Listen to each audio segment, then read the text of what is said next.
and welcome to Orbit. This is the Google Pixel 7 Pro, and at first glance it may seem a little bit boring, but it is quite the opposite.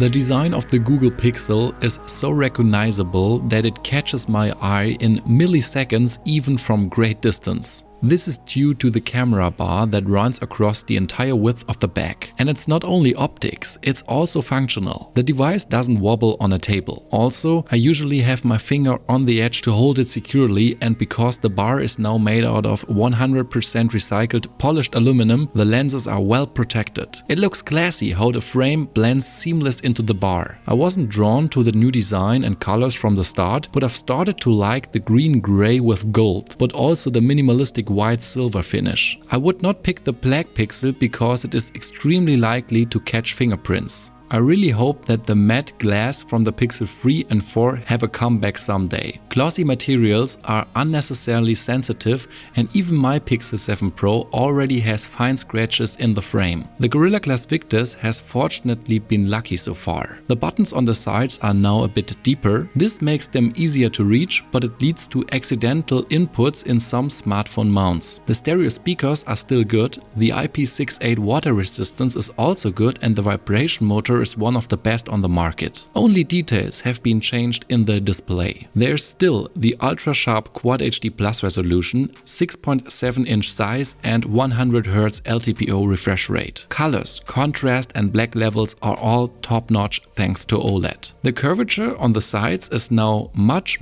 more discreet. You can hardly see it, but you can feel it positively when swiping back. And the brightness is 25% higher, 1000 nits in HDR and 1500 nits peak. A solid value, but the Galaxy S22 Plus or iPhone 14 Pro come even higher. And both of them have something else that I would like to see in the Pixel. Perfectly symmetrical bezels and rounder corners. This was already present in the Pixel 5 and I found it to be more in line with the Google design language. The fingerprint sensor in the display has the perfect position and always recognizes me fast. However, there are better fingerprint readers out there. The new Face Unlock has been long awaited. It is quite fast but only works with enough ambient light and is less secure than Apple Face ID. Therefore, it cannot be used in banking apps. Android 13 is a rather small update after the big redesign of Android 12. You can choose more color schemes. The animations are more playful and you can use apps individually in other languages. The software on the Pixel, along with Motorola's, is my favorite on the market. The layout is intuitive, the design language tasteful, and the message bar is much better sorted than Apple's.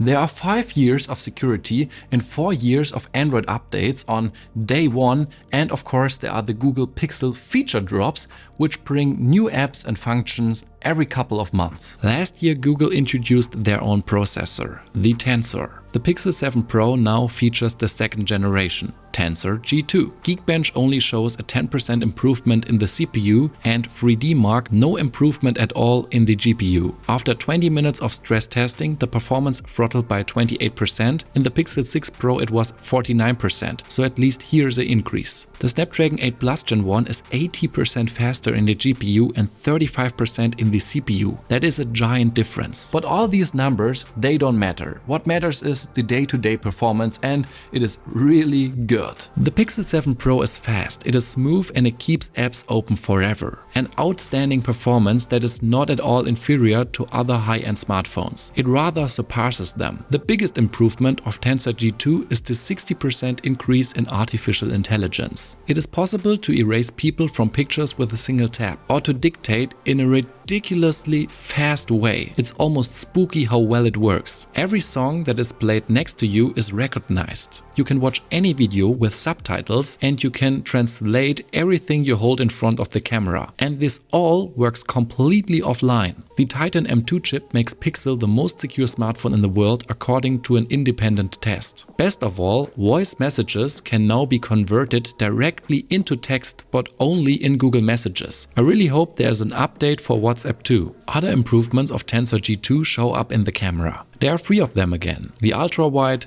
the main sensor and the tele. The ultra-wide is 21% wider and has, hallelujah, a new autofocus with macro mode. And you can even use it in Snapchat, Instagram stories and so on. The results look really fancy. Together with the iPhone 14 Pro, the best I know. With the Pixel 6 Pro, I could see myself not using the ultra-wide because it had no autofocus, but that's not longer the case. It is now one of the best on the market and it is only defeated by an Oppo Find X5 Pro. The main camera is unchanged with 50 megapixel, a 1 to 1.3 inch size and an f1.85 aperture. It captures sharp, colorful photos with a high but not artificial dynamic range. That is to say, there's never actually any over or underexposure. The look of the Pixel is crisp, vibrant and slightly cool. I've been super happy shooting a lot and have always been pleasantly surprised by the results. All skin tones are captured right. That's great. What's not so great is that skin can sometimes look a little bit over sharpened. The image sharpness itself is high and does not look overdrawn. A new feature is called Unblur and it can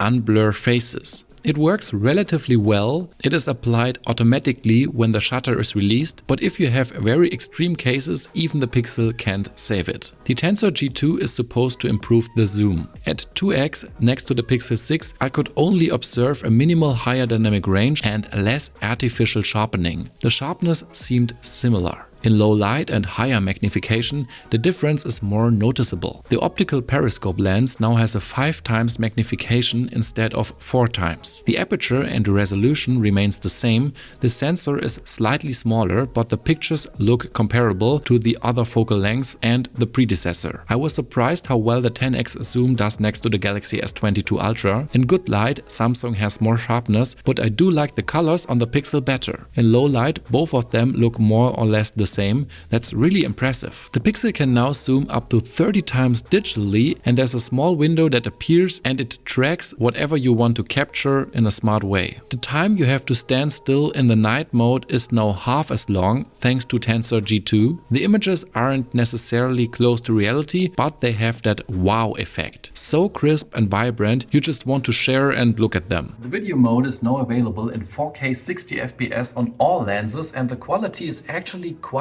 good and the stabilization as well. Also there's new cinema mode.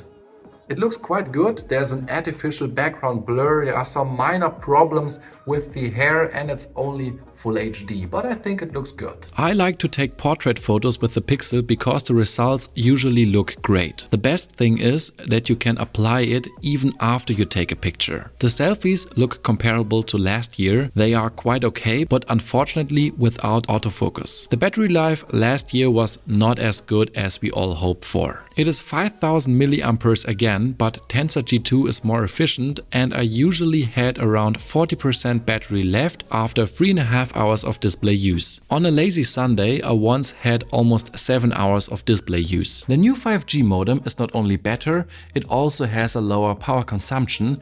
I could notice still a higher power consumption when I was on mobile data compared to Wi-Fi, so I would expect 4 to a maximum of 5 hours of screen on time if I'm on the go all the time. Overall, this is an improvement over Pixel 6 Pro, but a Moto Edge 30 Ultra can go even further with a smaller battery, which I can only contribute to the Snapdragon 8 Plus Gen 1. This Moto Edge 30 Ultra also charges from 0 to 50% in just 8 minutes. The Pixel needs almost 4 times as long. Wireless charging and reverse wireless charging are available. Conclusion. I was expecting the Google Pixel 7 Pro to be a small upgrade, but it is quite the opposite. The camera has some nice tweaks to it. It has a solid battery life now, and I still like pure Android with a great performance provided by Tensor G2. And of course, there is the price. It is 899 euros and dollars, which is insane in times of inflation. All the other companies are hundreds of euros and dollars more expensive, and so I think this phone is really interesting to anyone who is looking for a good camera, software and design.